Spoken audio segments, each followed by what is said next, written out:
而家咧呢度煲滾咗一啲水，份量唔係好多啫。我咧將啲魷魚唔係魷魚，啲墨魚擺咗落去，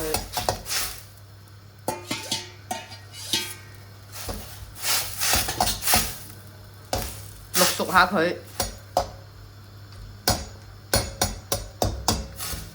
大概8成熟啦，就撈起佢咯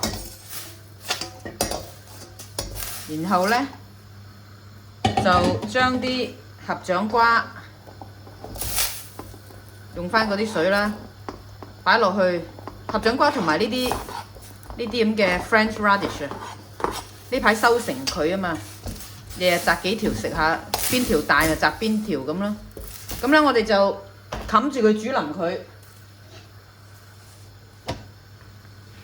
我似乎咧佢太多水啊，咁我點做啊？倒走啲咯。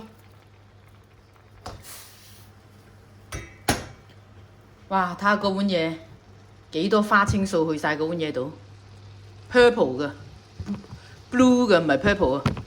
咁咧點啊？而家我咧就將呢啲青瓜倒埋落去，煮埋佢。咁我而家咧盡量就少起油鑊去煮噶啦，唔夠油啊嘛，咪而家先加啲油嘅啫。咁咧就劈埋2粒蒜頭落去煮下佢。而家劈咧嗰啲蒜頭先聞到味嘅。差唔多得嗰陣咧，啲青瓜唔使煮好耐㗎，耐唔好食㗎咯。唉，真係衰啊！頭先俾咗咁多水，應該話淥完咗嗰啲墨魚之後咧，就已經倒起走啲水，唔好擺咁多落去啊嘛。嗱，覺得佢唔夠，我加翻啲落去啦。而家差唔多啦，就倒翻頭先嗰啲墨魚落去。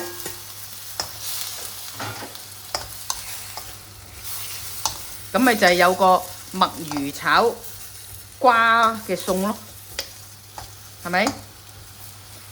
因為啲墨魚咧，佢唔係好受火㗎，你整得耐咧，佢乾柴㗎，所以一定要咁樣。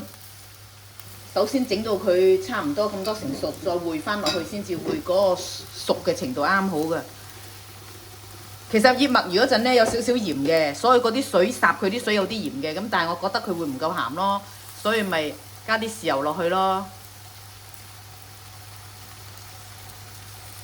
好似都好冇油喎，嗬，咁咪再加啲咯。呢啲都係 extra virgin olive oil 嚟嘅。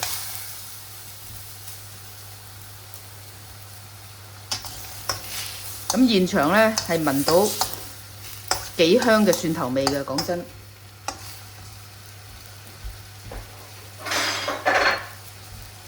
頭先用剩啲蒜頭啊，擺埋落去。頭先醃叉燒用剩嘅，咁啊差唔多噶啦。嗰啲青瓜求其煮下佢就得噶啦，煮得耐唔好食噶。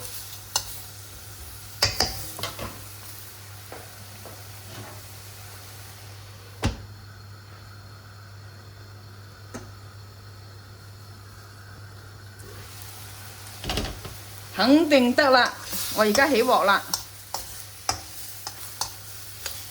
哇，都好似好冇油，俾多少少添咯。OK， 閂火，起鑊。